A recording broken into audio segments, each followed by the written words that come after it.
वन्दे मातरम् वन्दे मातरम् सुजलां सुफलां मलयज शीतलां सस्यश्यामलां मातरम् वन्दे मातरम् शुभ्रज्योत्स्ना पुलकितयामिनी पुल्लकुसुमिता द्रुमदलशोभिनी सुहासिनी सुमधुरभाषिणी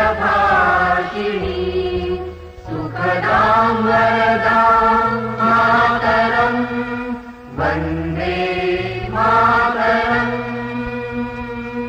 वन्दे मातरम्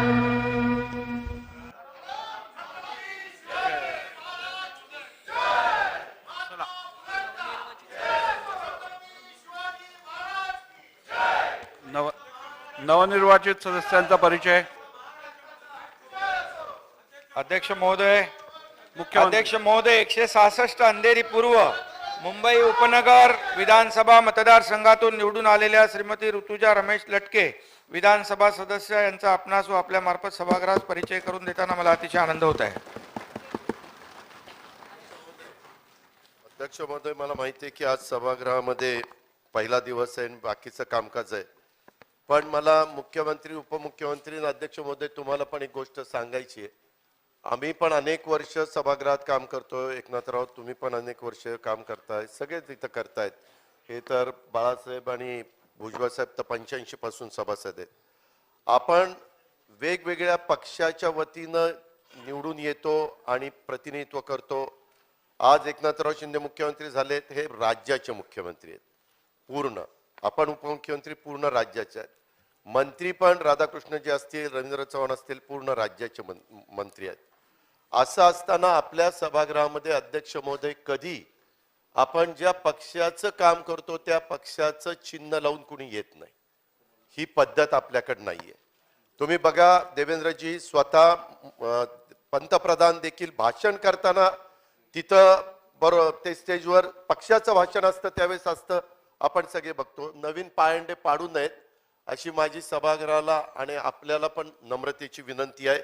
नाहीतर उद्यापासून सगळं तसं सुरू केलं तर बेशिस्तपणा तो दिसेल. ही आपली परंपरा नाहीये, ह्याची कृपया नोंद घ्यावी. तसंच अध्यक्ष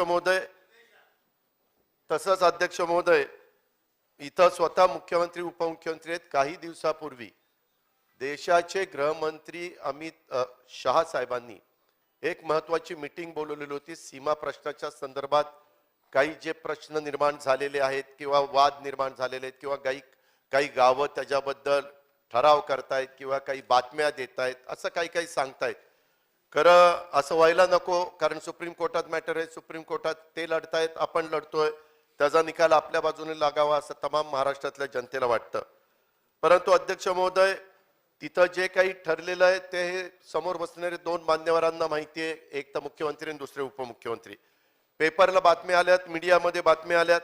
तिथं असं ठरलेलं होतं की 6 डिसेंबरला सन्माननीय चंद्रकांतदादा पाटील आणि शंभूराज देसाई हे दोघं जण जाणार होते राज्याच्या वतीनं, पण महापरिनिर्वाण दिन आला म्हणून त्यांनी सांगितलं की वातावरण खराब व्हायला नको, त्याकरता आम्ही जात नाही. ठीक आहे, तो त्यांचा अधिकार आहे. परंतु त्याच्यानंतरच्या काळामध्ये असं ठरलेलं होतं की कुणालाही इकडून तिकडं जायला, तिकडून इकडे यायला बंदी करायची नाही. एक आपल्या लोकसभेचे मेंबर यांना तिथं येण्याच्या करता तिथल्या जिल्हाधिकाऱ्यांनी बंदी केलेली आहे. अध्यक्ष महोदय, महाराष्ट्र एकीकरण समिती सातत्याने तिथं भांडते, मराठी भाषिक तिथं भांडतायत. अशा वेळेस आपण महाराष्ट्र त्यांच्या पाठीशी उभा आहे. वेळोवेळी सर्वांनी एकमताने दाखवण्याचा प्रयत्न केलेला आहे दोन्ही बाजूच्या, कारण दोघांची तशा प्रकारची, सर्वांचीच तशा प्रकारची अपेक्षा आहे. असं असताना स्वतः अमित शहा साहेबांच्या समोर ठरलेलं असताना आणि इथून पुढे आम्ही कुणाला अडवणार नाही असं सांगितलेलं असताना जिल्हाधिकारी अशा प्रकारची बंदी अध्यक्ष महोदय कशी आणू शकतो? हे आज 22 ते 25 लाख लोकांचं एक एक खासदार प्रतिनिधित्व करतो आपण. 4 ते 5 लाख आमदारांचं अध्यक्ष महोदय प्रतिनिधित्व करतोय. आणि त्याच्यामध्ये जायला पाहिजे. त्यांनी काही असेल काम तर आपल्याकडे यावं आणि जे कोर्टात व्हायचं ते निकाल तिथं लागेल ना. परंतु अशा प्रकारची दडपशाही ही अध्यक्ष महोदय आपण खपून घेता कामा नये. कर्नाटकच्या कुरापती ह्या सातत्याने सुरू आहेत, त्याबद्दल पण मुख्यमंत्र्यांनी उपमुख्यमंत्र्यांनी ठोस भूमिका त्या ठिकाणी घेतली पाहिजे. बोमईंनी जर तिथं कबूल केलेलं असताना बोमईचं कलेक्टर ऐकत नाही असं तर होणं. सन्मान्य विरोधी पक्ष नेते, आपण मांडलेला मुद्दा सगळ्या सभागृहाला समजलेला आहे. तर मला वाटतं आता आपण पुढच्या कामकाजाकडे अध्यक्ष जाऊया. महोदय, मला आपण एवढंच पुढच्या सांगायचं कामकाजाकडे जाऊया की यामध्ये सन्मान्य विरोधी पक्ष नेत्यांनी मांडलेला मुद्दा ह्याची नोंद घेतली गेलेली आहे. आपण पुढच्या मुद्द्याकडे, पुढच्या कामकाजाकडे जाऊया. अध्यक्ष महोदय, महाराष्ट्राच्या दृष्टीने महत्वाचा मुद्दा आहे. पुढच्या मुद्द्याकडे त्याच्या संदर्भामध्ये पुढच्या कळलं पाहिजे. कामकाजाकडे जाऊया. आपल्या पुढच्या महाराष्ट्रातल्या कामकाजाकडे नेत्यांना जाऊया. बेळगावच्या हद्दीमध्ये पुढच्या जाऊ नये कामकाजाकडे जाऊया. म्हणून बंदोबस्त लावलाय. नाही नाही, हे बघा, एक मिनिट इथं बसा. येऊन देत नाही. बसा जरा, बसा, खाली बसा, बसा जरा, बसा. अहो खाली तर बसा, ऐकून तर घ्या, ऐकून तर घ्या, ऐकून तर घ्या. 2 मिनिटं खाली बसा.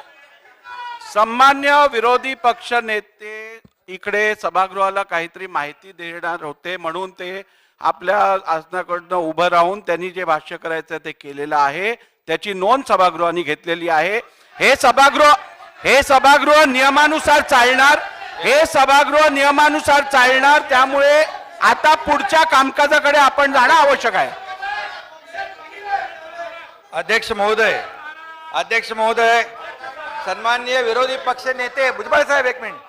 विरोधी पक्ष नेते यांनी जो मुद्दा या ठिकाणी मांडला आहे, या आपल्या महाराष्ट्राच्या आणि मराठी माणसाच्या दृष्टीने अतिशय महत्वाचा आहे. यामध्ये वाद नाही आहे. आपण म्हणालात की केंद्रीय गृहमंत्र्यांच्या समोर काय झालं, आम्ही दोघंही होतो. यामध्ये पहिल्यांदा देशाच्या गृहमंत्र्यांनी याच्यामध्ये हस्तक्षेप केला, मध्यस्थी केली आणि बैठक बोलवली. मला वाटतं गेल्या अनेक वर्षामध्ये हे पहिल्यांदा घडलेलं आहे. त्यांनी ही बाजू जी आहे बाब गांभीर्याने घेतली. आम्ही त्यांना विनंती केली, या महाराष्ट्राच्या अस्मितेचा विषय आहे आणि त्यामुळे त्यांनी बैठक घेतली. त्यामध्ये आम्ही महाराष्ट्राच्या बाजूने, आपल्या सीमावासियांच्या बाजूने ठोस भूमिका घेतली दादा. की आम्ही सांगितलं आमच्या इकडच्या गाड्या, आमच्या इकडचे लोक जातात, त्यांना त्या ठिकाणी अडवलं जातं, त्यांच्या गाड्या फोडल्या जातात. हे प्रकार कायदा सुव्यवस्था आणि याला धरून नाहीत, लोकशाहीला धरून नाहीत. त्यामुळे असं कुठेही होता कामा नये. मग ऍक्शनला रिॲक्शन होऊ शकते हे देखील आम्ही त्या ठिकाणी स्पष्टपणे मांडलं. गृहमंत्री महोदयांनी त्यांना देखील त्या बाबतीमध्ये योग्य त्या सूचना समज दिली की कुठल्याही परिस्थितीमध्ये अशा प्रकारचं कृत्य, अशा प्रकारची घटना होता कामा नये. आणि त्याचबरोबर हे प्रकरण सुप्रीम कोर्टामध्ये आहे, याचं भान सगळ्यांनी ठेवलं पाहिजे, याची नोंद सगळ्यांनी घेतली पाहिजे. आणि यामध्ये त्यांनी स्वतः बाहेर येऊन मीडिया समोर, आम्ही ते दोघं होते, कर्नाटकचे मुख्यमंत्री गृहमंत्री होते, मीडिया समोर त्यांनी केंद्र सरकारची भूमिका आणि यापूर्वी देखील केंद्र सरकारची भूमिका जी होती आणि मीडिया समोर त्यांनी येऊन सांगितलं की कुठल्याही परिस्थितीमध्ये, म्हणजे एवढं जी भूमिका त्यांनी स्पष्टपणे घेतली याचं खऱ्या अर्थाने तुम्ही अभिनंदन करायला पाहिजे होतं. एक मिनिट. आणि त्याचबरोबर दादा, यापूर्वी की कुठली सरकार केंद्रात होती, महाराष्ट्रात होती, कर्नाटकमध्ये होती, हे तुम्हाला माहित आहे. आणि अशा प्रकारचं जे एकीकरण समितीने आज जे काही तिथे त्यांचं आंदोलन आहे, यापूर्वी देखील कुठल्या सरकारमध्ये हे आंदोलन झालंय याची नोंद घ्या, याची माहिती घ्या. आणि कुठल्या सरकारने त्याला परवानगी दिली याची माहिती घ्या. मी तर यापुढे जाऊन सांगतो, आपण याच्यामध्ये राजकारण करता कामा नये. या सीमावासियांच्या मागे उभं राहिलं पाहिजे. राजकारण करायला खूप विषय आहेत ना, त्याच्यात राजकारण करू. मी यापूर्वीच्या सरकारने मुख्यमंत्री धर्मादाय निधीचे पैसे बंद केले होते, त्या ठिकाणी ज्या योजना होत्या त्या बंद केल्या. आम्ही 4 महिन्यात सरकार आल्यानंतर पहिलं ते सुरू केलं, आम्ही पहिलं सुरू केलं. आणि त्यानंतर आपल्याला मी सांगतो दादा, याच्यामध्ये बिलकुल आम्हाला राजकारण करायचं नाही. आता सीमावासियाचे आपण म्हणाला ठराव करतात, या ठरावाच्या मागे कुठले पक्ष आहेत याची माहिती पोलिसांकडून आमच्याकडे आलेली आहे. अहो, आम्ही कालच्या कॅबिनेटमध्ये जे इतक्या वर्षात झालं नाही ते 48 गावात 2000 कोटीची योजना मंजूर केली. काल मंजूर केली. आणि अजित दादा याच्या हा? आणि सगळे या विषयामध्ये एक मिनिट या विषयामध्ये बसा बसा बसा या विषयामध्ये बसा बसा दादा आपल्याला माझी विनंती आहे, या सीमावासियांच्या मागे आपण उभं राहिलं पाहिजे. शासनाच्या माध्यमातून आणखी आपल्याला काय द्यायचं आहे, आम्ही तर त्यांना सरळ मुख्यमंत्र्यांना समोर सांगितलं, हे तुम्ही ट्विट करताय ते ट्विट चुकीचं आहे. त्यांनी सरळ स्पष्ट नकार दिला, हे ट्विट आमचं नाही. आणि त्या ट्विट ज्यांनी केलंय त्याची माहिती त्यांना मिळालेली आहे, ती नक्की या सभागृहात मिळेल. त्याच्या मागे कोण आहे, त्या ट्विटच्या मागे कुठला पक्ष आहे याची माहिती मिळेल. पण माझी आपल्याला विनंती आहे, या सीमावासियां आणि कोण हे भुजबळ साहेब इथं बसलेले आहेत, त्यांनी मार खाल्लाय, त्यांच्यामुळे आम्ही पण खाल्ला तिकडं. आणि त्यावेळेस जेल भोगलेत, आम्ही जेल भोगलेत. आणि त्यावेळेस कोण कुठे होते, त्यावेळेस कोण होते, कुठे बोलणारे कुठे होते. आणि यामध्ये अजित दादा आपल्याला मी सांगतो, हा सीमावासी अरे शांत बसा बसा बसा बसा बसा बसा सीमावासियांच्या मागे आपण बसा, बसा. सगळ्यांनी उभं राहिलं पाहिजे. सगळ्या बसा, खाली बसा, खाली बसा. एकत्रपणे खाली बसा. या सीमावासियांच्या मागे उभं राहिलं पाहिजे. त्यांच्या लढ्याला आपण पाठिंबा दिला पाहिजे आणि त्याच्यामध्ये त्यांचं नुकसान होईल अशा प्रकारचं कुठलंही कृत्य आपल्याकडून होता कामा नये, याची आपण काळजी घेतली पाहिजे. शासन म्हणून सर्व पक्षीय सर्व एकत्रपणे आपण या बाळासाहेबांची भूमिका त्या सीमावासियांच्या मागे उभं राहण्याची होती. 2.5 वर्षामध्ये मागच्या त्यांच्या योजना बंद केल्या, तुम्ही योजना बंद केल्या आणि काय सांगताय सीमावासियांच्या मागे. आणि म्हणून मी एकच सांगतो, चला. या सीमावासियांच्या मागे आपण बसा, सुप्रीम खाली बसा, कोर्टामध्ये खाली बसा. हा विषय खाली प्रलंबित बसा. आहे, त्यालाही कुठे गालबोट लागता कामा खाली नये. बसा. त्या सुप्रीम कोर्टाच्या विषयावर देखील कुठलाही परिणाम होऊ नये याची देखील आपण काळजी घेतली पाहिजे. आणि याच्यामध्ये कुठलंही राजकारण न आणता चला. सर्वांनी एक दिलाने सीमावासियांच्या मागे उभं राहायला पाहिजे, एवढंच मी सांगतो. चला अध्यादेश सभागृहासमोर ठेवण्यात यावेत.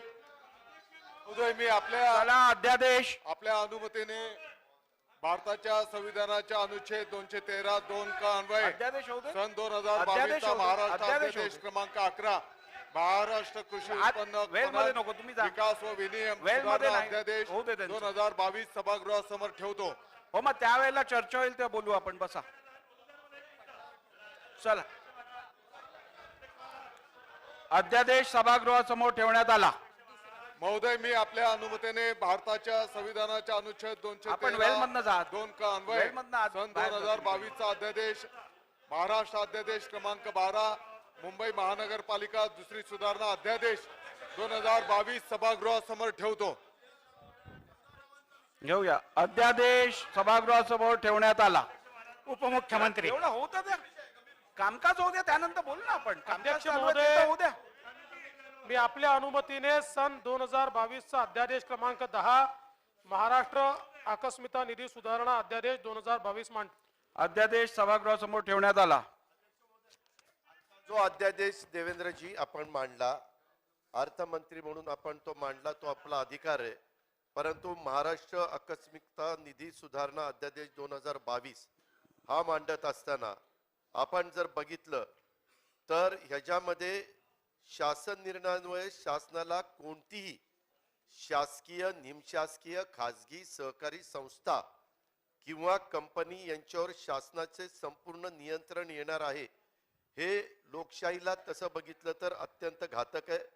वरील शासन निर्णयामुळे अध्यक्ष महोदय कोणतीही शासकीय किंवा खाजगी जागा कोणाचीही परवानगी न घेता शासनाच्या ताब्यात घेऊ शकतं. याबाबत कोणताही तातडी नसताना कोणाशी सल्लामसलत न करता आपण आकस्मिकता निधीतून मंजूर करण्याबाबत काय तातडी होती ते अध्यक्ष महोदय, उपमुख्यमंत्री महोदय आम्हाला त्या ठिकाणी समजलं पाहिजे.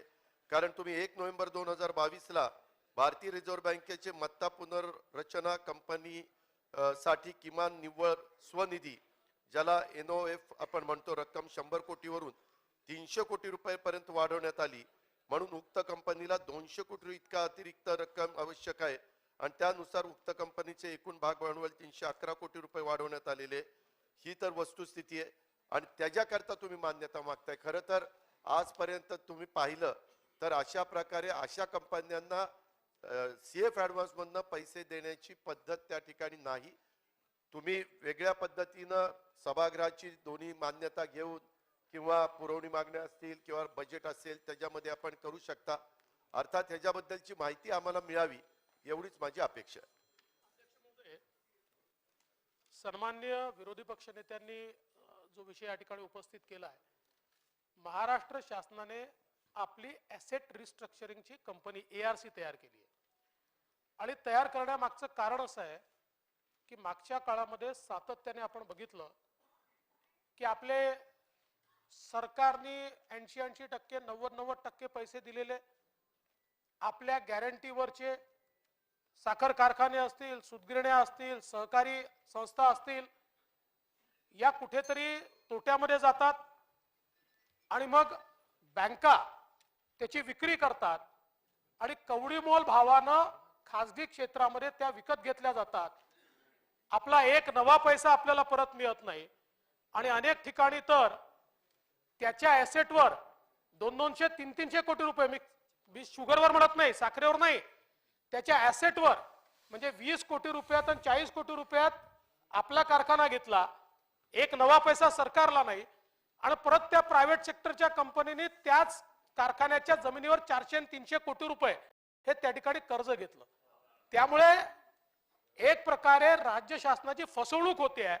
हा जनतेचा पैसा हा खासगी लोकांच्या घशात चाललेला आहे आणि म्हणून आता अशा प्रकारचे जर कारखाने असतील आणि त्याची विक्री होणार असेल तर त्या संदर्भात आम्हीही मार्केटमध्ये महाराष्ट्र शासन म्हणून जाऊ आणि नवीन जो कायदा आहे केंद्र सरकारचा IBCचा, त्या कायद्याच्या अंतर्गत महाराष्ट्र सरकारची ॲसेट रिस्ट्रक्चरिंग कंपनी ही तो कारखाना त्या किमतीला विकत घेईल किंवा रिस्ट्रक्चरिंग करता बँकेकडनं घेईल, ती ड्यू सेटल करेल आणि त्याचं पुनर्वसन हे महाराष्ट्र सरकार करेल.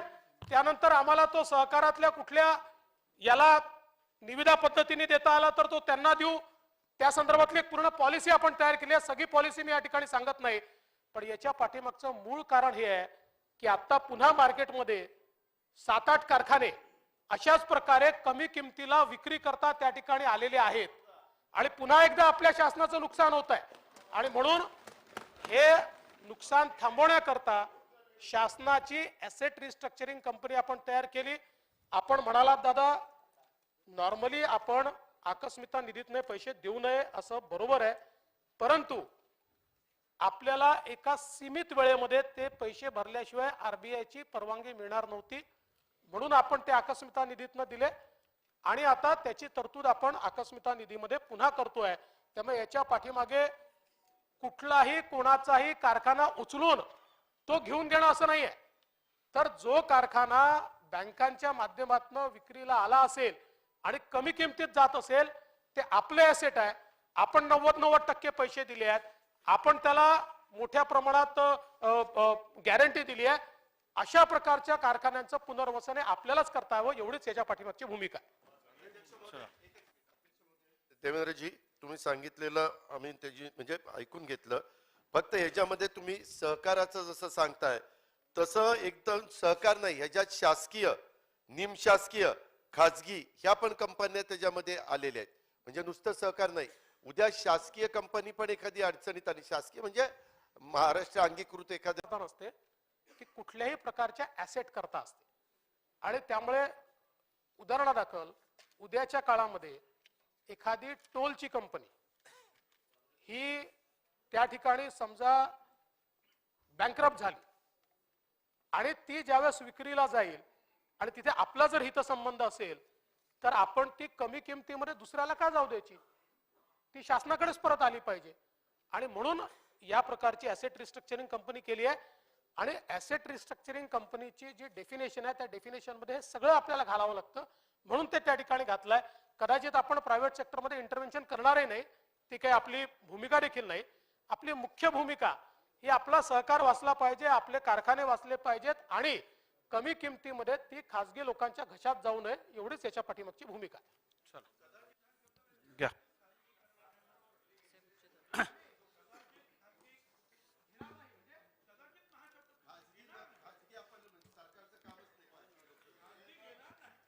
उच्च व तंत्र शिक्षण मंत्री.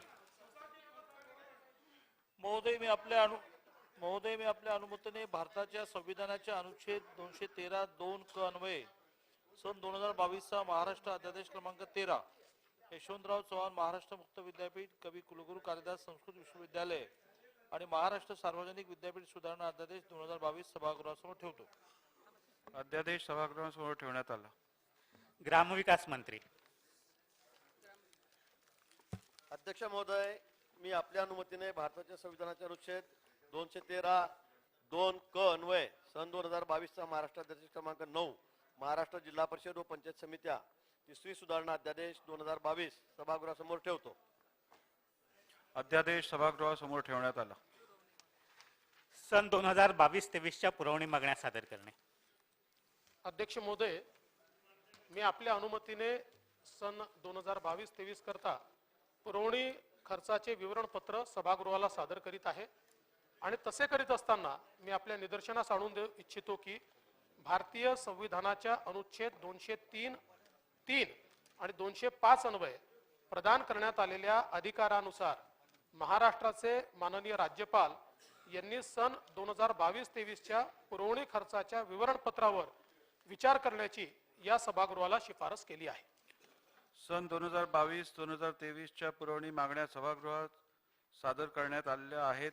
पुरवणी मागण्यांचे विवरणपत्र मान्य सदस्यांना महाराष्ट्र विधिमंडळाच्या व शासनाच्या संकेतस्थळावरून तसेच टपाल खानाद्वारे उपलब्ध करून देण्यात येत आहेत. या मागण्यांवर चर्चा व मतदान दिनांक 21 व 22 डिसेंबर 2022 रोजी होईल. दिनांक 21 डिसेंबर 2022 व दिनांक 22 डिसेंबर 2022 रोजी चर्चा व मतदानासाठी जे विभाग प्रथम क्रमांक घेण्यात येतील त्या विभागांवरील कपात सूचना दिनांक 26 डिसेंबर 2022 रोजी सायंकाळी 5 वाजेपर्यंत स्वीकारल्या जातील. विधानसभेने संमत केलेल्या विधेयकांना विधान परिषदेची संमती व दोन्ही सभागृहांनी संमत केलेल्या विधेयकांना राष्ट्रपती व राज्यपालांची अधिसंमती मिळाल्याचे जाहीर करणे. विधानसभेने संमत केलेल्या विधेयकांना विधान परिषदेची संमती व दोन्ही सभागृहांनी संमत केलेल्या विधेयकांना राष्ट्रपती राज्यपालांची अधिसंमती मिळण्यासंदर्भातील यादी प्रधान सचिव वाचून दाखवतील. खालील विधेयके विधान परिषदेने कोणत्याही सुधारणेशिवाय संमत केली. सन 2022 चे विधानसभा विधेयक क्रमांक 16 महाराष्ट्र जिल्हा परिषद व पंचायत समित्या सुधारणा विधेयक 2022. सन 2022 चे विधानसभा विधेयक क्रमांक 17 महाराष्ट्र जिल्हा परिषद व पंचायत समित्या दुसरी सुधारणा विधेयक 2022. सन 2022 चे विधानसभा विधेयक क्रमांक 18 महाराष्ट्र ग्रामपंचायत सुधारणा विधेयक 2022. सन 2022 चे विधानसभा विधेयक क्रमांक 19 मुंबई महानगरपालिका आणि महाराष्ट्र महानगरपालिका सुधारणा विधेयक 2022. सन 2022 चे विधानसभा विधेयक क्रमांक 20 महाराष्ट्र नगर परिषदा नगरपंचायती व औद्योगिक नगरी सुधारणा विधेयक 2022. सन 2022 चे विधानसभा विधेयक क्रमांक 21 महाराष्ट्र सार्वजनिक विद्यापीठ दुसरी सुधारणा विधेयक 2022. सन 2022 चे विधानसभा विधेयक क्रमांक 26 महाराष्ट्र विधान परिषद सभापती व उपसभापती आणि महाराष्ट्र विधानसभा अध्यक्ष व उपाध्यक्षांचे वेतन व भत्ते, महाराष्ट्र मंत्र्यांचे वेतन व भत्ते, महाराष्ट्र विधानमंडळाच्या सदस्यांचे वेतन व भत्ते आणि महाराष्ट्र विधानमंडळातील विरोधी पक्षनेत्यांचे वेतन व भत्ते सुधारणा विधेयक 2022. सन 2022 चे विधानसभा विधेयक क्रमांक 27 महाराष्ट्र अधिसंख्य पदांची निर्मिती व निवड केलेल्या उमेदवारांची नियुक्ती विधेयक 2022. खालील विधेयके विधान परिषदेने कोणत्याही शिफारशीशिवाय परत केली. सन 2022 चे विधानसभा विधेयक क्रमांक 22 महाराष्ट्र वस्तू व सेवा कर सुधारणा विधेयक 2022. सन 2022 चे विधानसभा विधेयक क्रमांक 23 महाराष्ट्र द्वितीय पुरवणी विनियोजन विधेयक 2022. खालील विधेयकाला राष्ट्रपतींची अधिसंमती मिळाली. सन 2020 चे विधानसभा विधेयक क्रमांक 41 महाराष्ट्र गृहनिर्माण व क्षेत्र विकास सुधारणा विधेयक 2020. खालील विधेयकांना राज्यपालांची अधिसंमती मिळाली. सन 2022 चे विधानसभा विधेयक क्रमांक 16 महाराष्ट्र जिल्हा परिषद व पंचायत समित्या सुधारणा विधेयक 2022. सन 2022 चे विधानसभा विधेयक क्रमांक 17 महाराष्ट्र जिल्हा परिषद व पंचायत समित्या दुसरी सुधारणा विधेयक 2022. सन 2022 चे विधानसभा विधेयक क्रमांक 18 महाराष्ट्र ग्रामपंचायत सुधारणा विधेयक 2022. सन 2022 चे विधानसभा विधेयक क्रमांक 19 मुंबई महानगरपालिका आणि महाराष्ट्र महानगरपालिका सुधारणा विधेयक 2022. सन 2022 चे विधानसभा विधेयक क्रमांक 20 महाराष्ट्र नगर परिषदा नगरपंचायती व औद्योगिक नगरी सुधारणा विधेयक 2022.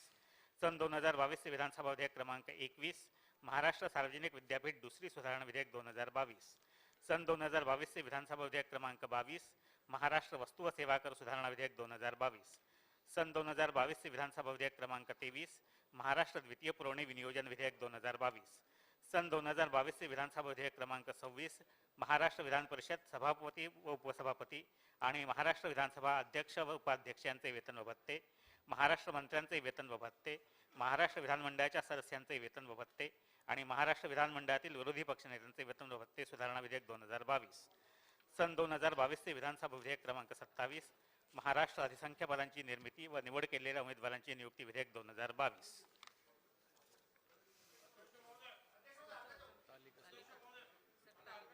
हो हो त्यांचं होते.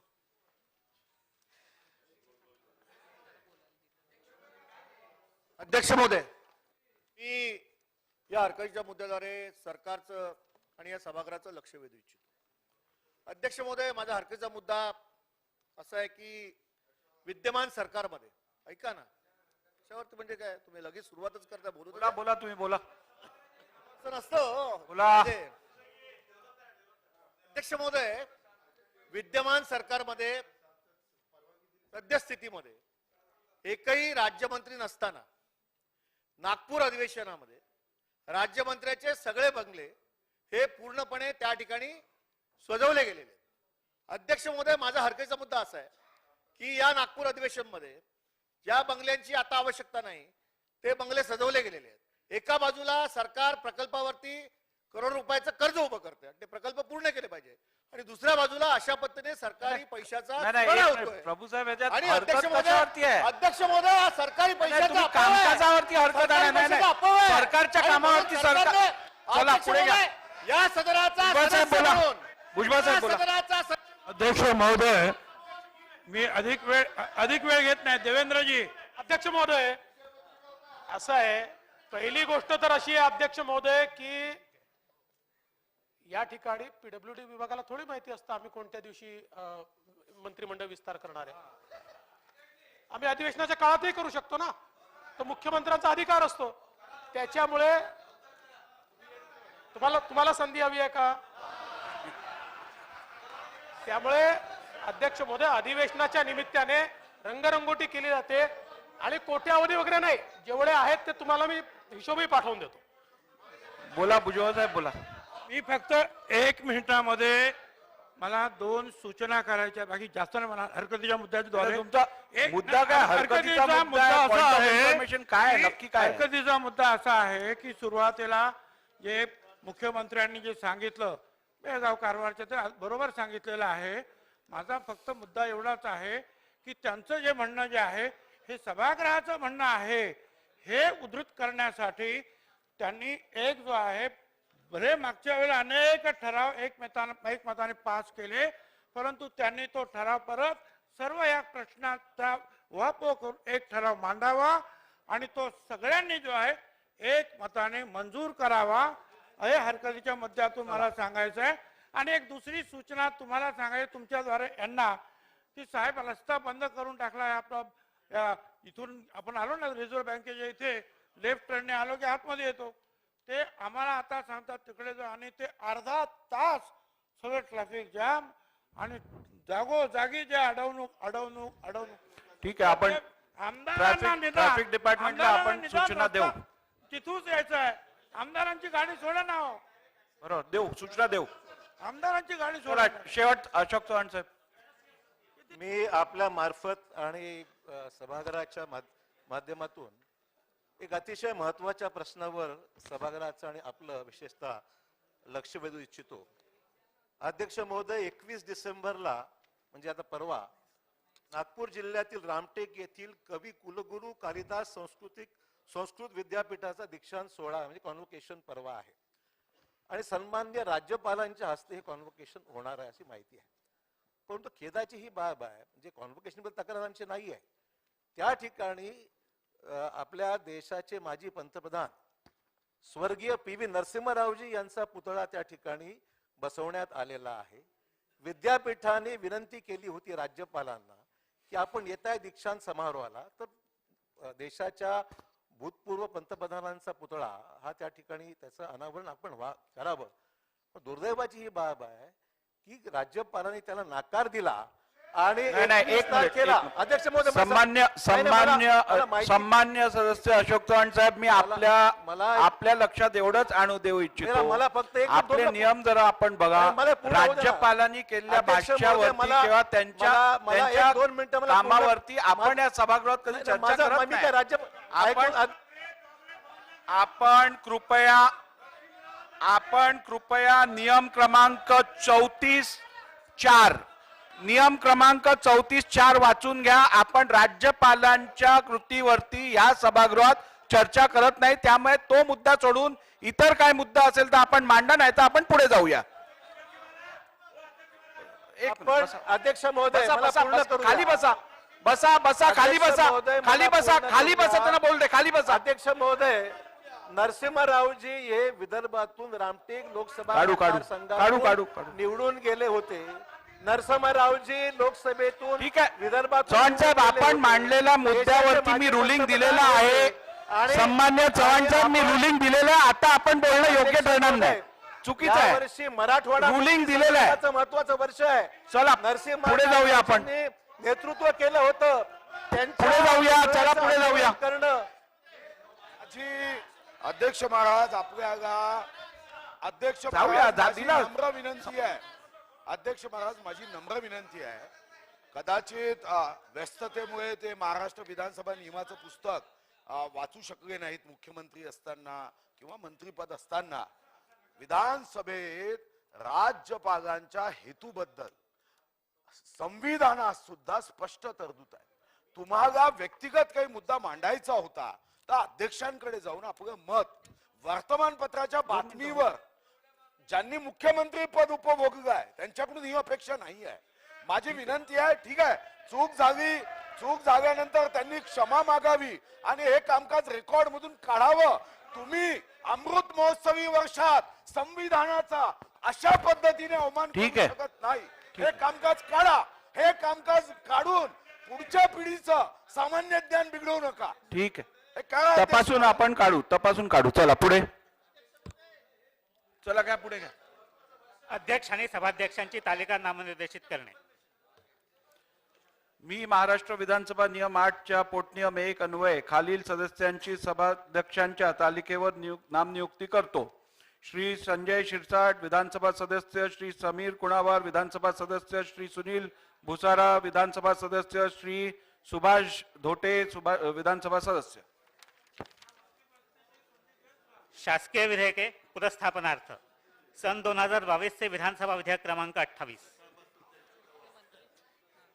अध्यक्ष महोदय, सन 2022 चे विधानसभा विधेयक क्रमांक 28 मुंबई महानगरपालिका दुसरी सुधारणा विधेयक 2022 मांडण्यास मला सभागृहाची अनुमती मिळावी. प्रस्ताव असा आहे की सन 2022 चे विधानसभा विधेयक क्रमांक 28 मुंबई महानगरपालिका दुसरी सुधारणा विधेयक 2022 मांडण्यास अनुमती देण्यात यावी.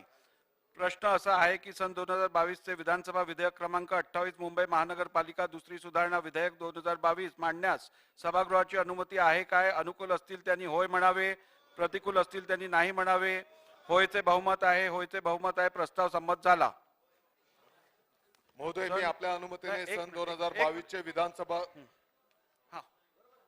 विधानसभा विधेयक क्रमांक 28 मुंबई महानगरपालिका दुसरी सुधारणा विधेयक 2022 मांडतो. सन 2022 चे विधानसभा विधेयक क्रमांक 28 मुंबई महानगरपालिका दुसरी सुधारणा विधेयक 2022 मांडण्यात आले. सन 2022 चे विधानसभा विधेयक क्रमांक 29.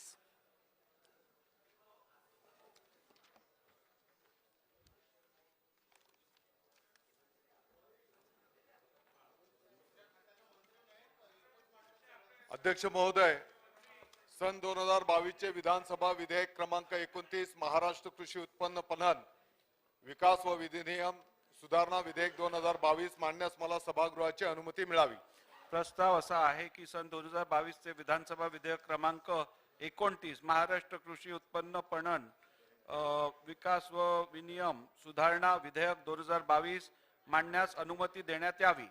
प्रश्न असा आहे की सन 2022 विधानसभा विधेयक क्रमांक 29 महाराष्ट्र कृषी उत्पन्न पणन विकास व विनियम सुधारणा विधेयक 2022 मांडण्यास सभागृहाची अनुमती आहे काय? अनुकूल असतील त्यांनी होय म्हणावे, प्रतिकूल असतील त्यांनी नाही म्हणावे. होयचे बहुमत आहे, होयचे बहुमत आहे. प्रस्ताव संमत झाला. महोदय, मी आपल्या अनुमतीने सन 2022 विधानसभा विधेयक क्रमांक 29 महाराष्ट्र कृषी उत्पन्न पणन विकास व विनियमन सुधारणा विधेयक 2022 मांडतो. सन 2022 विधानसभा विधेयक क्रमांक 29 महाराष्ट्र कृषी उत्पन्न पणन विकास व विनियमन सुधारणा विधेयक 2022 मांडण्यात आला. हो दे, एवढं बिल होते, इंट्रोडक्शन हो दे. सन 2022 विधानसभा विधेयक क्रमांक 30. महोदय, सन 2022 विधानसभा विधेयक क्रमांक 30 यशवंतराव चव्हाण महाराष्ट्र मुक्त विद्यापीठ कवी कुलगुरू कालिदास संस्कृत विश्वविद्यालय आणि महाराष्ट्र सार्वजनिक विद्यापीठ सुधारणा विधेयक 2022 मांडण्यास मला सभागृहाची अनुमती मिळावी. प्रस्ताव असा आहे की सन 2022 विधानसभा विधेयक क्रमांक 30 यशवंतराव चव्हाण महाराष्ट्र मुक्त विद्यापीठ कवी कुलगुरू कालिदास सांस्कृतिक विश्वविद्यालय विद्यापीठ आणि महाराष्ट्र सार्वजनिक विद्यापीठ सुधारणा विधेयक 2022 मांडण्यास अनुमती देण्यात यावी. प्रश्न असा आहे की सन 2022 विधानसभा विधेयक क्रमांक 30 यशवंतराव चव्हाण महाराष्ट्र मुक्त विद्यापीठ कवी कुलगुरू कालिदास सांस्कृतिक विश्वविद्यालय विद्यापीठ आणि महाराष्ट्र सार्वजनिक विद्यापीठ सुधारणा विधेयक 2022 मांडण्यास सभागृहाची अनुमती आहे काय? अनुकूल असतील त्यांनी होय म्हणावे, प्रतिकूल असतील त्यांनी नाही म्हणावे. होयचे बहुमत आहे, होयचे बहुमत आहे. प्रस्ताव संमत झाला.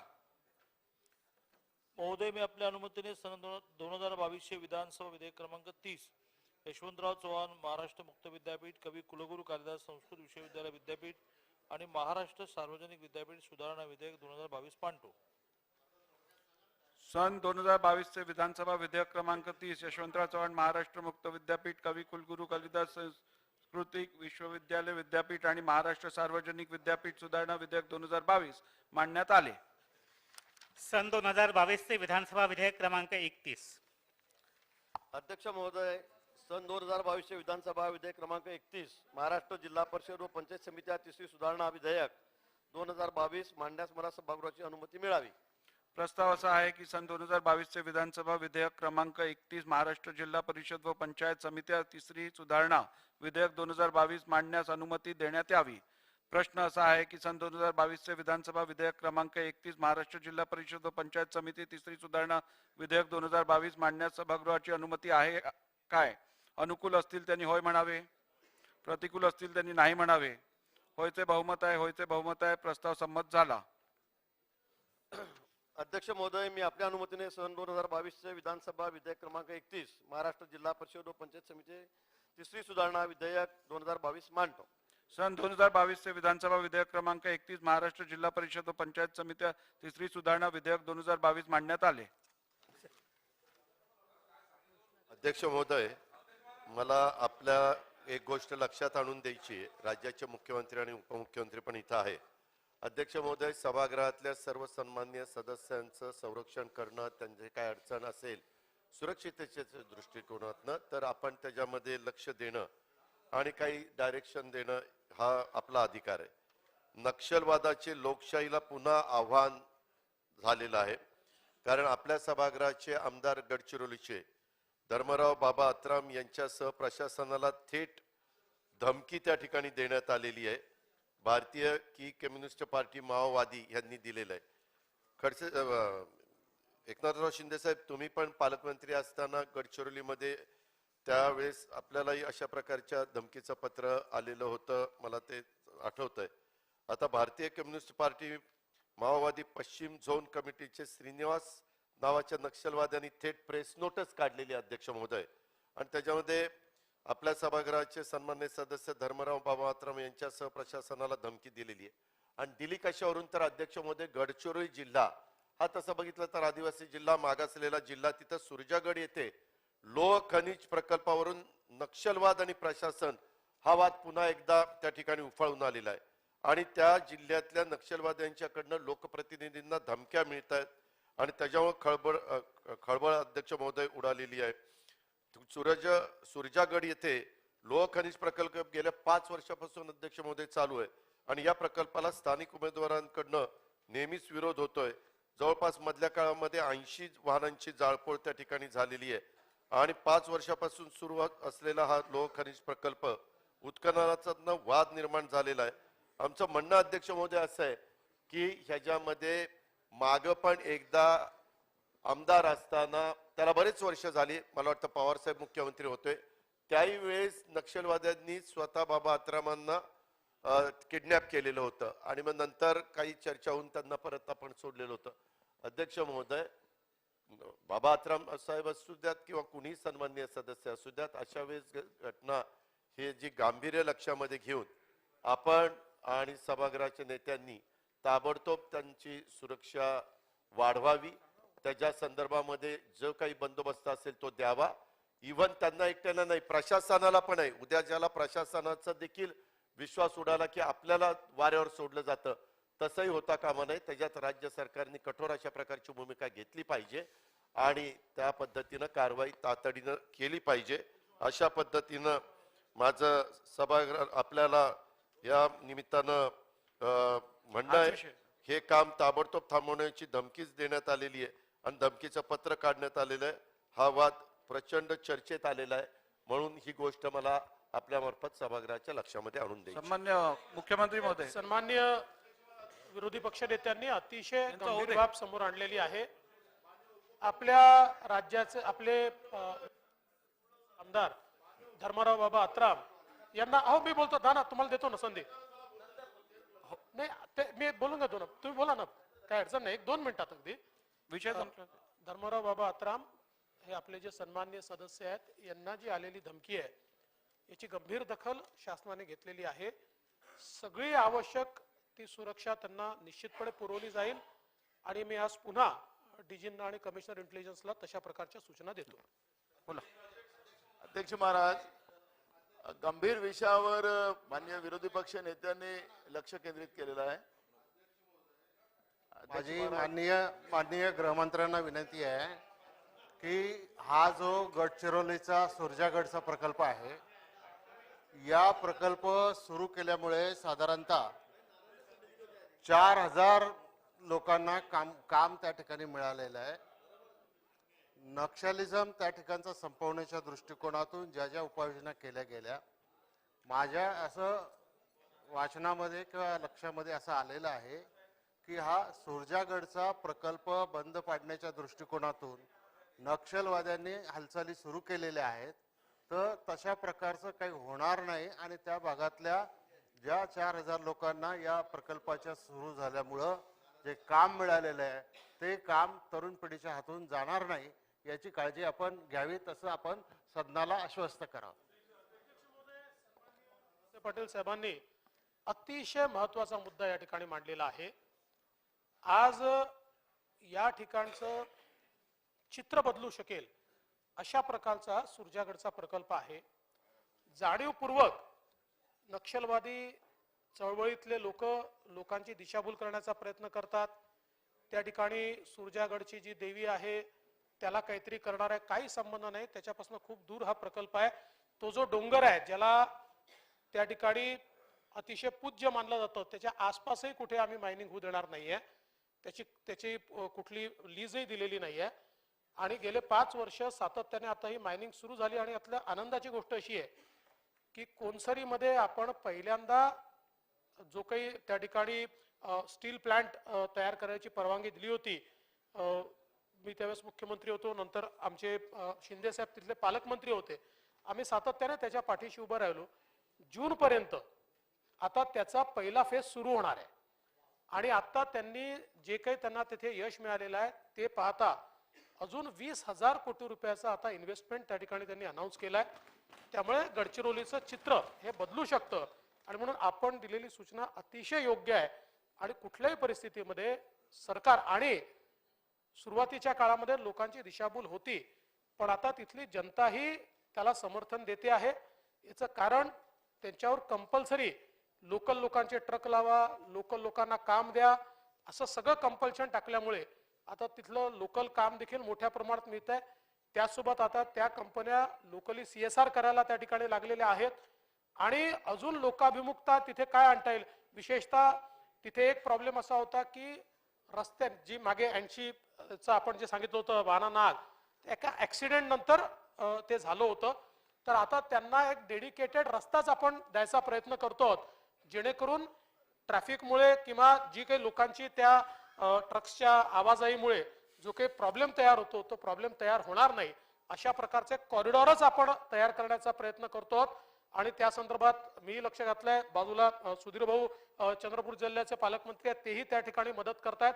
मुख्यमंत्र्यांचं लक्ष आहे त्यामुळे निश्चित आपल्या सूचनेप्रमाणे पूर्णपणे हा प्रकल्प आपण त्या ठिकाणी कार्यान्वित करू. अध्यक्ष महाराज, सुरजागडचा विषय या ठिकाणी काढला आणि माननीय विरोधी पक्ष नेत्यांनी जी भूमिका या ठिकाणी मांडली, अध्यक्ष महाराज दिलीप वळसे साहेबांनी त्याच्यात अजून थोडीशी पुष्टी लावली. पण खऱ्या अर्थानं अध्यक्ष महाराज तिथली वस्तुस्थिती वेगळी आहे.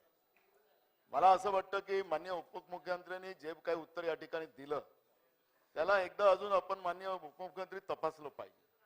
कारण की आम्ही पण त्या भागात गेलेलो होतो. तिथले रस्त्याची फार व्यवस्था खराब आहे अध्यक्ष महाराज. अनेकांचा जीव त्या ठिकाणी गेला. स्थानिक लोकांनी अनेक आंदोलन त्या ठिकाणी केले अध्यक्ष महाराज.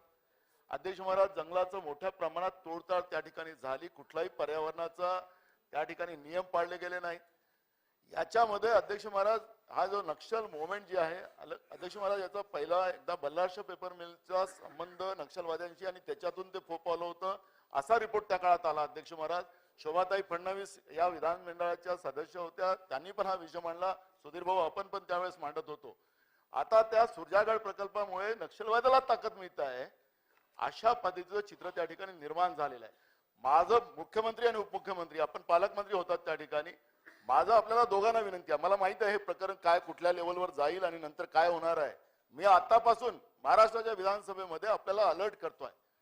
या प्रकरणाला तेवढं आसान घेऊ नका. आपण ज्या पद्धतीनं पोलीस प्रशासन आणि या सगळ्या गोष्टी त्या ठिकाणी चालू आहे आणि जे काही त्या ठिकाणी जो माणूस आहे त्या ठिकाणी खरं तर त्या ठिकाणी रेल्वे गेली पाहिजे होती. 300 वर्ष त्या ठिकाणी चालेल एवढं डिपॉझिट त्या ठिकाणी आहे. आशियातलं सगळ्यात महत्वाचं आयरन ओर त्या ठिकाणी आहे. 65% म्हणजे गोटा उचलला तरी 65% लोखंड त्याच्यामध्ये आहे. एवढ्या महत्वपूर्ण प्रकल्पाला त्याला बाहेर नेऊन त्याचं विकायला सुरुवात झालेली अध्यक्ष महाराज. कोणसरीचा उल्लेख मुख्यमंत्र्यांनी केला या ठिकाणी. अध्यक्ष महाराज मी त्या ठिकाणी गेलो. मी सगळी गोष्टी पाहिली अध्यक्ष महाराज. मी अजूनही सांगतो अध्यक्ष महाराज त्याच्यानं नक्षलवादाला ताकद मिळत आहे. स्थानिकांना किती मिळत आहे की नाही मिळत आहे, किती ट्रकवाले किती काम करतात ते त्याचा भागाला मी जाणार आहे अध्यक्ष महाराज. पण माझा अध्यक्ष महाराज आपल्याकडून माझी विनंती आहे की आपण याच्यावरचे एक उच्चस्तरीय मीटिंग बैठक लावावी. सरकारला बोलवावं, आम्हाला बोलवावं, स्थानिक लोकांना बोलवावं. मी सांगतो अध्यक्ष महाराज त्याचा पासून पुढे धोकाच निर्माण होणार अध्यक्ष महाराज आज ज्या पद्धतीने चालू आहे. हा माझा इशारा आपण लक्षात घ्यावा. मी नोंद करून ठेवली रेकॉर्डला आहे अध्यक्ष. चला घोष. नाना भाऊंनी सांगितलं नक्की ते गांभीर्याने घेतलं जाईल. पण नक्षलवाद्यांना घाबरून महाराष्ट्र थांबणार नाही, कधीच थांबणार. आणि ही सातत्याने भूमिका आणि मला याचा उल्लेख केला पाहिजे की आमचे पूर्वीचे गृहमंत्री RR पाटील साहेब यांनीही तीच भूमिका ठेवली आणि माझी भूमिका तीच असणार आहे. ते करतील ना, पण त्यांना उत्तर आम्ही देऊ. आज नक्षलवाद महाराष्ट्रामध्ये गडचिरोली जिल्ह्यात काही तालुक्यापुरता आपण तो थांबवलेला आहे. तिथूनही तो आपण पूर्ण नष्ट करणार आहोत. आज मला आनंद या गोष्टीचा आहे की आज गडचिरोलीचे तरुण हे नक्षल दलममध्ये सामील होत नाही आहेत. त्यांना छत्तीसगडमधनं आणि ओडिसातनं लोक आणावे लागतात. आता नक्षलवाद्यांमध्ये गडचिरोलीचे तरुण नाही आहेत. आता ते सगळे नवीन जे दलम होत आहेत त्या दलम मध्ये सगळे छत्तीसगडमधनं आणि ओडिसातनं त्यांना आणावे लागतात. तरीही आपण जे सांगितलेलं आहे, आपण ज्येष्ठ नेते आहात, गांभीर्याने घेतलं जाईल. पण कुठल्याही परिस्थितीमध्ये आपल्याला त्या ठिकाणी आवश्यक तो संघर्ष करावा लागला तरीही तिथलं औद्योगिकरण आपण केलं पाहिजे. त्यातनंच नक्षलवाद संपणार आहे, त्यातनं स्थानिकांच्या. आणि आता मी आपल्याला सोबत घेऊन जायला तयार आहे. 4 ने जवळजवळ 6000 लोकांना त्या ठिकाणी व्यवसाय मिळालेला आहे. कोणीही बाहेरच्या राज्यातनं आलेलं नाहीये, सगळे स्थानिक आहेत. स्थानिकांनाच त्या ठिकाणी आपण देणार आहोत आणि त्यात कुठे जर काही हेगे होत असेल तर जरूर आपण त्याच्यामध्ये लक्ष घालू, पुन्हा त्याच्यावर कडक कारवाई करू, पण त्या ठिकाणी इन्व्हेस्टमेंट आलं पाहिजे ही सरकारची भूमिका आहे आणि आम्ही नक्षलवाद्यांना घाबरणार नाही. चला बोला. अध्यक्ष महोदय, पॉइंट ऑफ इन्फॉर्मेशन आहे. आदरणीय अजितदादांनी हा विषय घेतला, पण त्याच्यामध्ये आत्ताच एक नवीन डेव्हलपमेंट झाली आहे की दरवर्षी प्रथेप्रमाणे बेळगावमध्ये जेव्हा कर्नाटकाचं सरकार अधिवेशन घेतं तेव्हा पहिल्या दिवशी तिथं महाराष्ट्र एकीकरण समितीचे सगळे अधिकारी पदाधिकारी मिळून कार्यकर्ते मिळून तिथे एक प्रतिकात्मक आंदोलन त्या ठिकाणी करत असतात. एक तर त्या आंदोलनासाठी नाही तर त्या ठिकाणी जी बैठक असते त्याला परवानगी तिथं असणाऱ्या सरकारने नाकारली. दुसरं, तिथे जे आंदोलन करणारे पदाधिकारी आणि कार्यकर्ते होते त्यांना ताब्यात सुद्धा त्या ठिकाणी घेतलं गेलंय. मला इथं मुख्यमंत्री उपमुख्यमंत्री साहेबांना विनंती करायची आहे की अमित शहा साहेबांना आपण भेटला होता, महाविकास आघाडीच्या खासदारांनी पुढाकार घेतला आणि ती बैठक झाली होती, तर आपण तिथे अमित शहा साहेबांशी बोलून तिथे असणाऱ्या लोकांना ताब्यात घेतलंय, त्यांना लवकरात लवकर त्या ठिकाणी सोडण्यात यावं अशी विनंती तुमच्या माध्यमातून मी मुख्यमंत्री घोषणा आपणा सर्वांना विदित आहेच की राष्ट्रकुल संसदीय मंडळ महाराष्ट्र शाखेतर्फे दरवर्षी महाराष्ट्र विधिमंडळाच्या नागपूर येथील हिवाळी अधिवेशन कालावधीत राज्यातील विद्यापीठांमधील राज्यशास्त्र व लोकप्रशासन या विषयाचा अभ्यास करण्याच्या पदव्युत्तर विद्यार्थ्यांसाठी संसदीय अभ्यास वर्गाचे आयोजन करण्यात येते. त्यानुसार या वर्षी सुद्धा दिनांक 20 ते 27 डिसेंबर 2022 या कालावधीत 49व्या संसदीय अभ्यास वर्गाचे आयोजन करण्यात आले आहे. सदर संसदीय अभ्यास वर्गाचे उद्घाटन माननीय मुख्यमंत्री यांच्या शुभ हस्ते व सर्व मान्यवरांच्या सन्मान्य उपस्थितीत मंगळवार दिनांक 20 डिसेंबर 2022 रोजी सकाळी 9 वाजता विधान परिषद सभागृह विधान भवन नागपूर येथे होणार आहे.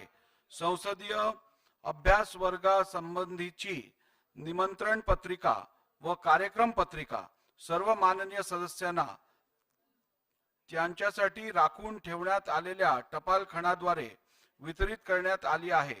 तरी सर्व माननीय सदस्यांना विनंती करण्यात येते की त्यांनी संसदीय अभ्यास वर्गास उपस्थित राहून व्याख्यानाचा लाभ घ्यावा. घोषणा. महोदय, आपल्या कुठल्याही नागरिकाला किंवा आपल्या कुठल्याही लोकप्रतिनिधीला जर अशा प्रकारे अटक केली असेल आम्ही स्वतः त्यात लक्ष घालतो आणि त्यांना सोडवतो.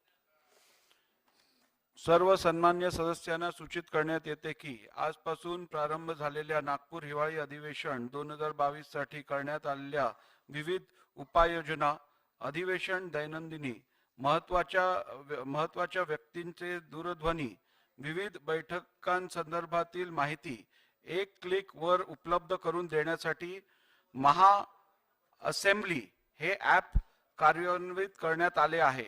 विशेष आनंदाची बाब म्हणजे हे ॲप नांदेड जिल्ह्यातील किनवट येथील सेट ट्राइब या IT कंपनीच्या ग्रामीण भागातील आदिवासी विद्यार्थ्यांनी तयार केले आहे. सर्व सन्मान्य सदस्यांनी या ॲपचा लाभ घ्यावा.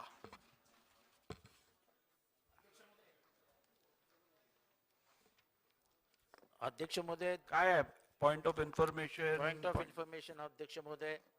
अध्यक्ष महोदय, सुयोग हे जे पत्रकारांसाठी राखीव असलेलं अनेक म्हणजे नागपुरी उपराजधानी झाल्यापासून सुयोग हे पत्रकारांसाठी राखीव असतं, पण यावेळेस पहिल्यांदा ते अर्ध करण्यात आलंय. CM आणि DCM ची लोक तिथे म्हणजे स्टाफ तिथे राहतोय, अर्धे पत्रकार राहतात, बाकी पत्रकार कुठे कुठे बिचारे गरीब सोय करून राहतात. सुयोग हे परंपरेनुसार ऐतिहासिक वसतिगृह आहे, फक्त आणि फक्त पत्रकारांसाठी. साहेब, या संदर्भातलं निवेदन माझ्याकडे पत्रकार संघाने दिलेलं, त्या संदर्भातल्या सूचना मी शासनाकडे दिलेल्या आहेत आणि ती व्यवस्था लावण्यात येईल. चला पुढे जाऊ. जे बाबा आत्रामांना जी धमकी आली तशीच धमकी माननीय मुख्यमंत्र्यांना आली होती. एक मिनिट ऐका ना, मुख्यमंत्र्यांची सुरक्षा व्यवस्था किती वाढलेली होती ती मी बाजूलाच बंगलाय ना माझा, ते मी बघितली. तर तुमच्या इतकीच सुरक्षा व्यवस्था त्यांना देण्यात एवढीच विनंती.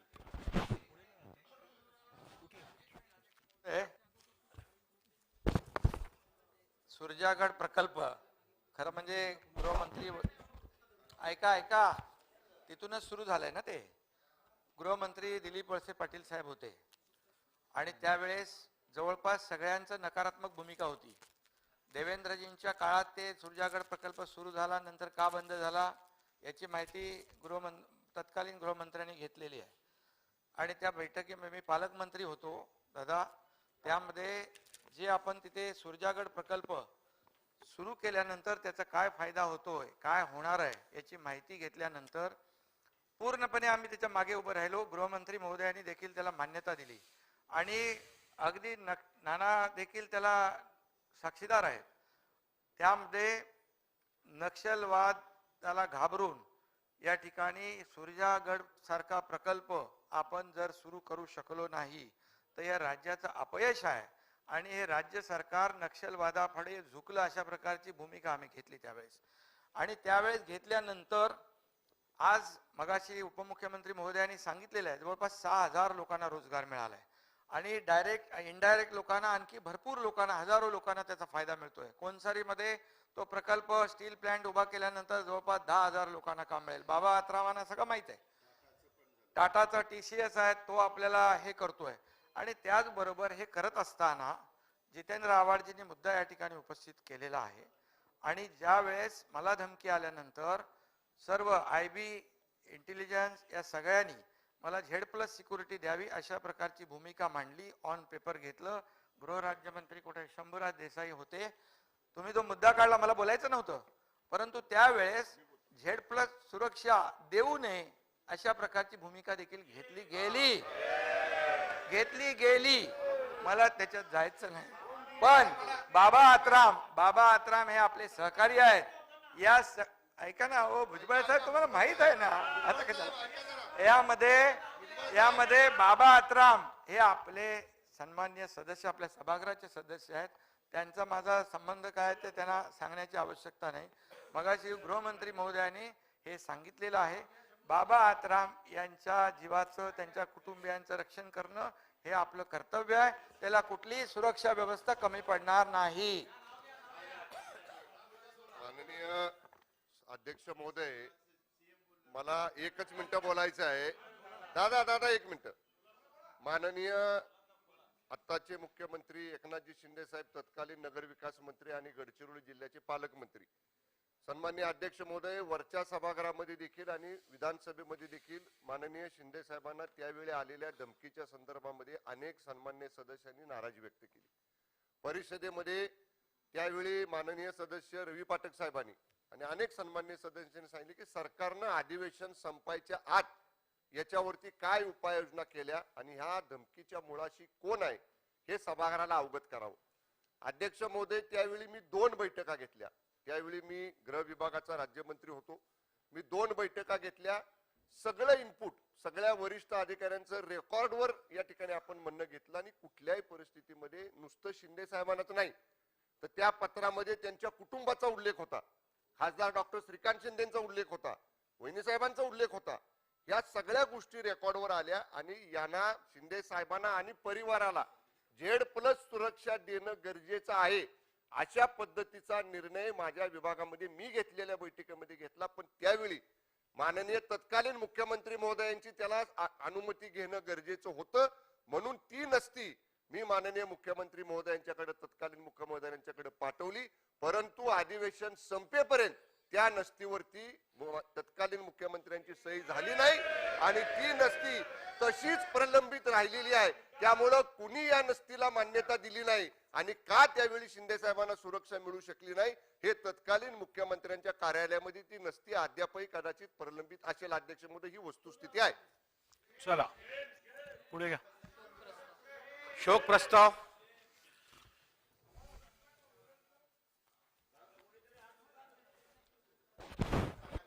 मी पुढील प्रमाणे शोक प्रस्ताव मांडतो. जरा शांत शोक प्रस्ताव आपण घेऊया आता.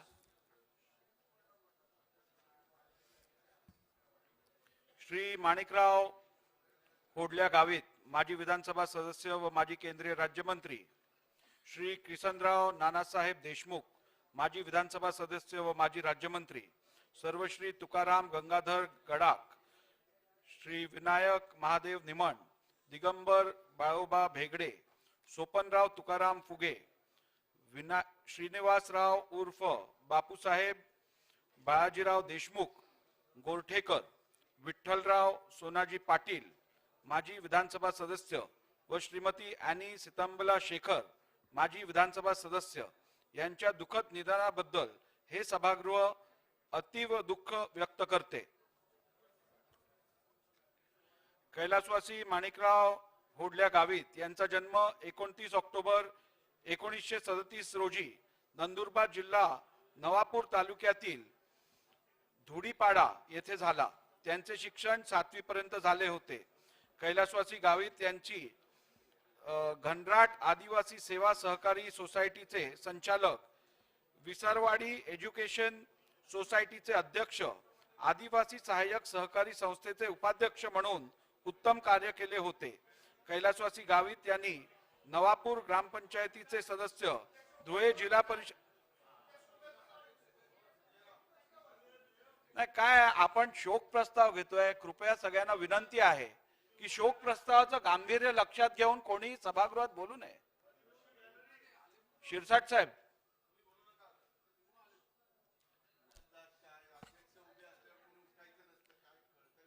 कैलासवासी गावित यांनी नवापूर ग्रामपंचायतीचे सदस्य, धुळे जिल्हा परिषदेचे समाज कल्याण समितीचे सभापती म्हणून कार्य केले होते. सन 1980 मध्ये नवापूर मतदारसंघातून महाराष्ट्र विधानसभेवर नवनिर्वाचित झाले होते. ते सन 1981 ते 2014 पर्यंत सलग 9 वेळा नंदुरबार मतदारसंघातून लोकसभेवर निर्वाचित झाले होते. त्यांनी केंद्रीय मंत्रिमंडळात गृह सामाजिक न्याय खात्याचे राज्यमंत्री म्हणून उत्तम कार्य केले होते.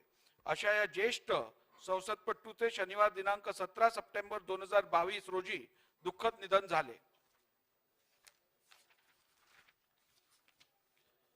कैलासवासी किसनराव नानासाहेब देशमुख यांचा जन्म 2 डिसेंबर 1932 रोजी झाला. त्यांचे शिक्षण BA LLB पर्यंत झाले होते. कैलासवासी देशमुख यांनी 1942 च्या स्वातंत्र्य लढा, संयुक्त महाराष्ट्र चळवळ तसेच गोवा मुक्ती संग्रामात सक्रिय सहभाग घेतला होता. कैलासवासी देशमुख यांनी उदगीर येथील किसान शिक्षण प्रसारक मंडळ, हनुमान शिक्षण प्रसारक मंडळ तसेच महात्मा फुले विद्यालयाचे संस्थापक संचालक म्हणून उत्तम कार्य केले होते. अहमदपूर विचार विकास मंडळाचे संस्थापक व सचिव म्हणूनही त्यांनी कार्य केले होते. मराठवाडा कृषी विद्यापीठाचे सिनेट सदस्य म्हणून ते काही काळ कार्यरत होते. कैलासवासी देशमुख यांनी अहमदपूर नगरपालिकेचे सदस्य म्हणून कार्य केले होते. ते सन 1972, 1978, सन 1980 असे 3 वेळा अहमदपूर मतदारसंघातून महाराष्ट्र विधानसभेवर नवनिर्वाचित झाले होते. त्यांनी जुलै 1978 ते फेब्रुवारी 1980 या कालावधीत महसूल व नियोजन खात्याचे राज्यमंत्री म्हणून उत्तम कार्य केले होते. अशा या ज्येष्ठ स्वातंत्र्य सैनानीचे गुरुवार दिनांक 27 ऑक्टोबर 2022 रोजी दुःखद निधन झाले.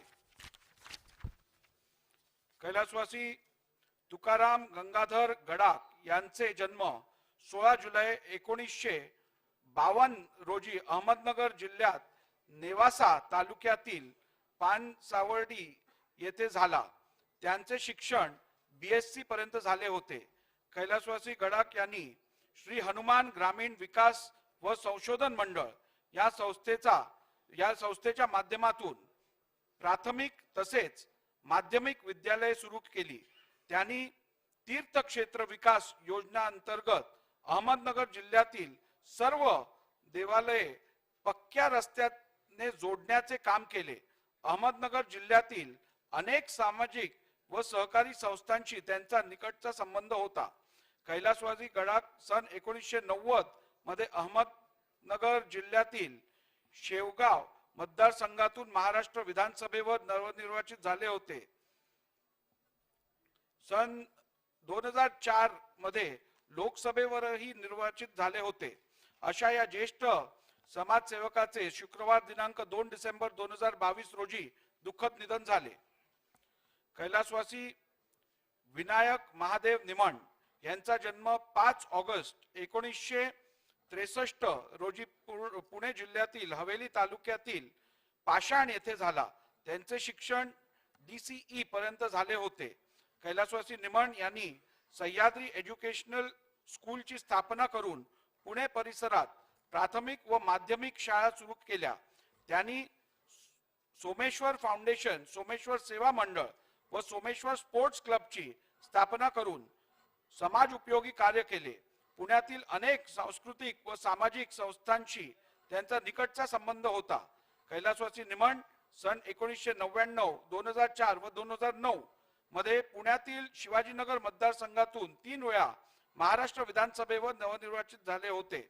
अशा या समाजसेवकाचे बुधवार दिनांक 26 ऑक्टोबर 2022 रोजी दुःखद निधन झाले. कैलासवासी दिगंबर बाळोबा भेगडे यांचा जन्म 9 ऑगस्ट 1947 रोजी पुणे जिल्ह्यातील मावळ तालुक्यातील शेलारवाडी येथे झाला. त्यांचे शिक्षण 10वी पर्यंत झाले होते. कैलासवासी भेगडे यांनी सरस्वती विद्या मंदिर व प्रगती विद्या मंदिर शाळेच्या स्थापनेत सक्रिय सहभाग घेतला होता. त्यांनी संत तुकाराम सहकारी साखर कारखान्याच्या स्थापनेतही मोलाची कामगिरी केली होती. कैलासवासी भेगडे यांनी मावळ पंचायत समितीचे सदस्य व काही काळ उपसभापती म्हणून कार्य केले होते. त्यांनी मावळ कृषी उत्पन्न बाजार समितीचे सदस्य म्हणूनही कार्य केले होते. मावळ तालुक्यातील अनेक शैक्षणिक व सहकारी संस्थांशी त्यांचा निकटचा संबंध होता. कैलासवासी भेगडे सन 1999 व 2004 मध्ये मावळ मतदारसंघातून महाराष्ट्र विधानसभेवर निर्वाचित झाले होते. अशा या ज्येष्ठ समाजसेवकाचे गुरुवार दिनांक 8 डिसेंबर 2022 रोजी दुःखद निधन झाले. कैलासवासी सोपनराव तुकाराम फुगे यांचा जन्म 1 मार्च 1935 रोजी पुणे जिल्ह्यातील भोसरी येथे झाला. त्यांनी स्थापत्य शास्त्रात पदविकास संपन्न केले होते. कैलासवासी फुगे यांच्या हवेली तालुक्यातील अनेक शैक्षणिक, सहकारी व सामाजिक संस्थांशी निकटचा संबंध होता. हवेली मतदारसंघाच्या सर्वांगीण विकासासाठी त्यांनी विशेष प्रयत्न केले होते. हवेली मतदारसंघात पायाभूत सुविधा निर्माण व्हाव्यात यासाठी त्यांनी प्रयत्न केले.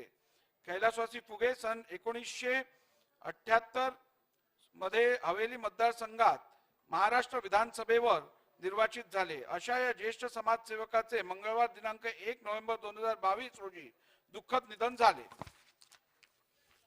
कैलासवासी श्रीनिवासराव उर्फ बापूसाहेब बाळाजीराव देशमुख गोरठेकर यांचा जन्म 9 ऑगस्ट 1945 रोजी नांदेड जिल्ह्यातील उमरी तालुक्यातील गोरठा येथे झाला. त्यांचे शिक्षण FY BA पर्यंत झाले होते. कैलासवासी देशमुख गोरठेकर यांनी लाल बहादूर शास्त्री शिक्षण संस्था तसेच नूतन शिक्षण संस्था उमरीचे सचिव म्हणून कार्य केले होते. त्यांनी गोरठा सेवा सोसायटी, उमरी खरेदी विक्री संघाचे संचालक म्हणूनही कार्य केले होते. त्यांनी शंकर सहकारी साखर कारखाना उमरी तसेच नांदेड जिल्हा मध्यवर्ती सहकारी बँकेचे संचालक म्हणून कार्य केले होते. कैलासवासी देशमुख गोरठेकर यांनी नांदेड जिल्हा परिषदेचे अध्यक्ष म्हणून उत्तम कार्य केले होते. उमरी तालुक्यातील सर्वांगीण विकासासाठी त्यांनी योगदान केले होते. कैलासवासी देशमुख गोरठेकर सन 2004 मध्ये महाराष्ट्र विधानसभेवर नांदेड जिल्ह्यातील भोकर मतदारसंघातून निर्वाचित झाले होते. अशा या ज्येष्ठ समाजसेवकाचे बुधवार दिनांक 24 ऑगस्ट 2022 रोजी दुःखद निधन झाले आहे. कैलासवासी विठ्ठलराव सोनाजी पाटील यांचा जन्म 19 जानेवारी 1937 रोजी बुलढाणा जिल्ह्यातील चिखली तालुक्यातील सावरगाव डुकरे येथे झाला. त्यांचे शिक्षण मॅट्रिक पर्यंत झाले होते. कैलासवासी पाटील यांनी बुलढाणा पंचायत समितीचे सभापती तसेच जिल्हा दूध संघाचे अध्यक्ष म्हणून उत्तम कार्य केले होते. बुलढाणा जिल्ह्यातील अनेक सामाजिक सांस्कृतिक संस्थांशी त्यांचा निकटचा संबंध होता. बुलढाणा मतदारसंघाच्या विकासासाठी त्यांनी विशेष प्रयत्न केले होते. कैलासवासी पाटील सन 1985 मध्ये बुलढाणा मतदारसंघातून महाराष्ट्र विधानसभेवर निर्वाचित झाले होते. अशा या ज्येष्ठ समाजसेवकाचे बुधवार दिनांक 19 ऑक्टोबर 2022 रोजी दुःखद निधन झाले. कैलासवासी श्रीमती अॅनी सितंबला शेखर यांचा जन्म 20 ऑक्टोबर 1938 रोजी केरळ राज्यातील कोची येथे झाला. त्यांचे शिक्षण 9वी पर्यंत झाले होते. कैलासवासी श्रीमती अॅनी शेखर यांनी चिल्ड्रन्स एड सोसायटीच्या संचालिका म्हणून उत्तम कार्य केले होते. त्यांनी मुंबई विभागीय काँग्रेस कमिटीच्या सरचिटणीस तसेच उपाध्यक्ष, अखिल भारतीय राष्ट्रीय काँग्रेस व महाराष्ट्र प्रदेश काँग्रेस कमिटीच्या सदस्य म्हणून उत्तम कार्य केले होते. कैलासवासी श्रीमती अॅनी शेखर यांनी सन 1992 व 1997 साली बृहन्मुंबई महानगरपालिकेत नगरसेविका म्हणून कार्य केले होतं. अॅनी शेखर ह्या मी ज्या मतदारसंघातून निवडून आलेलो त्याच मतदारसंघातून त्या निवडून आल्या होत्या. त्यांनी काँग्रेस पक्षाच्या निष्ठावंत कार्यकर्ता म्हणून अनेक वर्ष कार्य केलं. 2004 आणि 2009 मध्ये त्या महाराष्ट्र विधानसभेवर निवडून आल्या.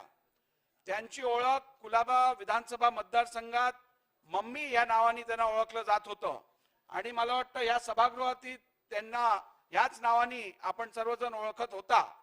अशा या निष्ठावान आणि अत्यंत चांगलं काम करणाऱ्या अॅनी शेखर यांचं निधन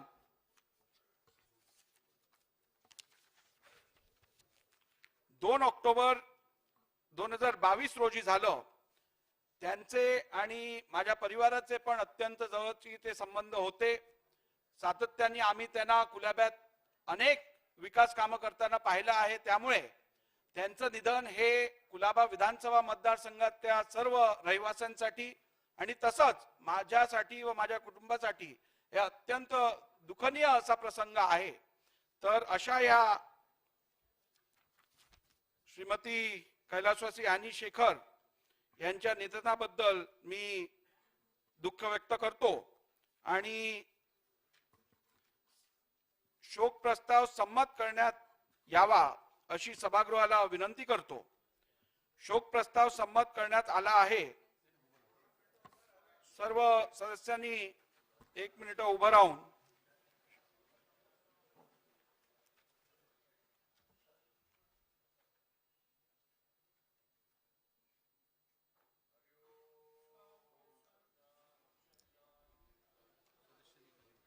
सदस्यांनी खाली बसावे. शोक प्रस्ताव संमत करण्यात आला आहे. प्रस्तावाची एक प्रत व विधानमंडळाचे स्मृतीपत्र शोकाकुल कुटुंबियांकडे पाठवण्यात येईल. सभागृहाची बैठक आता स्थगित होत आहे. मंगळवार दिनांक 20 डिसेंबर 2022 रोजी सकाळी 11 वाजता सभागृहाची बैठक भरेल.